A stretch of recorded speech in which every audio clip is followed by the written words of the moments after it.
রাসূলুল্লাহ সাল্লাল্লাহু আলাইহি ওয়াসাল্লাম বলেছেন, ইহুদি জাতি তারা তাদের ধর্ম নিয়ে ৭১ দলে ভাগ হয়েছিল।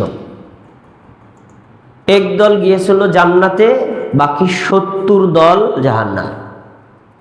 খ্রিস্টান জাতি তারা তাদের ধর্ম নিয়ে ৭২ দলে বিভক্ত হয়েছিল। তার ভিতরে এক দল গিয়েছিল জান্নাতে, বাকি ৭১ দল জাহান্নামে। এরপরে আমাদের সম্পর্কে আমাদের নবী বলছেন, অচিরেই আমার উম্মত মানে উম্মতে মুহাম্মাদি তারা ধর্ম নিয়ে ৭৩ দলে অন্তর্ভুক্ত হবে। এই ৭৩ দলের মধ্যে এক দল জান্নাতি, বাকি ৭২ দল জাহান্নামী।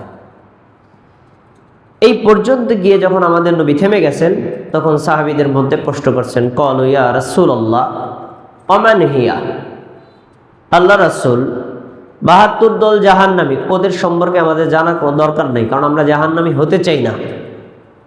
আমরা জানতে চাই জান্নাতি দল তারা কারা। দুইটা জবাব আসছে। সুনানে ইবনে মাজাহ শব্দটা ওয়াহিয়াল জামাআহ, জান্নাতি তারা যারা জামায়াতবদ্ধভাবে ঐক্যবদ্ধভাবে নবীর সুন্নাত এবং সাহাবীদের জামাতকে আঁকড়ে ধরে থাকে। সুনানে তিরমিজিতে একটু অন্যভাবে শব্দ আসছে। তিনি বলেছেন, মা আনা আলাইহি ওয়া আসহাবি, আমি নবী আছি যেই পথ আর মতে, আর আমার সাহাবীরা আছেন যেই পথ আর মতে। এই পথ আর মতে থাকবে যারা জান্নাতি তারা। আচ্ছা, হাদিসটা আপনারা এর আগেও কয়েকবার শুনেছেন। আমি হাদিস থেকে কয়েকটা শিক্ষার কথা আপনাদেরকে বলব। ১ নম্বর, হেদায়েত পাওয়ার জন্য এই হাদিসটা একটা ডেড লাইন, একটা ব্রেকিং লাইন, একটা হাইলাইটকৃত একটা হাদিস। কোন মুসলিম যদি এই হাদিসটা নিয়ে একটু চিন্তা করে, হেদায়েত পাবে। ২ নম্বর, রাসূল সাল্লাল্লাহু আলাইহি সাল্লাম যখনই হাদিসটা বলেছিলেন, তখন সাহাবীরা ছিলেন একটি দলের অন্তর্ভুক্ত, সেখানে কোনো আলাদা বিভক্তি ছিল না। কিন্তু তিনি হাদিসটা উল্লেখ করেছেন ভবিষ্যৎবাণী হিসেবে, এক সময় মুসলিমরা বিভক্ত হয়ে যাবে। ৩ নম্বর শিক্ষা, তিনি বলেছেন ৭৩ দলের মধ্যে এক দল জান্নাতি আর বাকি ৭২ দল জাহান্নামী। আচ্ছা, তাহলে এখান থেকে আরেকটা কথা পাওয়া যায়, একদল যেহেতু জান্নাতি, বাকি ৭২ দল জাহান্নামী, তাহলে জান্নাতি লোকদের অনুসারী বেশি নাকি জাহান্নামী লোকদের অনুসারী বেশি? উত্তর, জাহান্নামী বেশি। তারপরে এই যে ৭৩ দল, এই পর্যন্ত কি সীমাবদ্ধ না আরো বেশি বিভক্ত হবে মুসলিম জাতি? উত্তর, আকীদাগতভাবে কিয়ামত পর্যন্ত মুসলিমরা ৭৩ দলেই ভাগ হবে, এর চেয়ে বেশি বাড়বে না।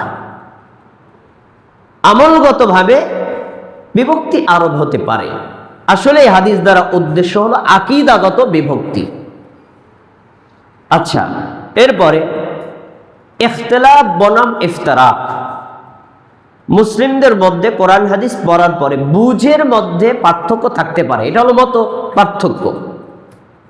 কিন্তু এই বুঝের মত পার্থক্যের কারণে দলভেদ হবে না। ইসলামের দলভেদ হারাম, বুঝ ভিন্ন হতে পারে। আপনি একটা হাদিস পড়েছেন, আমি একভাবে বুঝেছি, আপনি ভিন্নভাবে বুঝেছেন, কিন্তু আপনি আমি একই দল। যখন আমরা দল আলাদা হয়ে যাবে তখন হারাম, কিন্তু ইখতিলাফ এটা হতে পারে বুঝের ভিন্নতার কারণে। তারপরে কথা হলো, এই হাদিস স্পষ্ট বোঝা যাচ্ছে যে জান্নাতি দল একটি, জাহান্নামী দল হলো ৭২টি। এখন এই জান্নাতি দল যেটা, এটার নাম হলো নাজি ফেরকা, জাহান্নাম থেকে মুক্তিপ্রাপ্ত ফেরকা। এখন প্রশ্ন হলো, কোন মুসলমান যদি এই হাদিসটা একটু চিন্তা করে, রাসূল যখন এই হাদিসটা বলেছিলেন তখন মুসলিমরা বিভক্ত ছিল না। বর্তমানে মুসলিমরা অলরেডি ৭৩ দলে বিভক্ত হয়ে গেছে। আমি আছি কোন দলে? আমি কি ওই ৭২ জাহান্নামী ফেরকার অন্তর্ভুক্ত নাকি ওই জান্নাতি ফেরকার অন্তর্ভুক্ত। এই চিন্তা, এই গবেষণা, এই ধ্যান ধারণা নিয়ে কেউ যদি একটু মাঠে নামে, আল্লাহ তাকে হেদায়েত দিবে।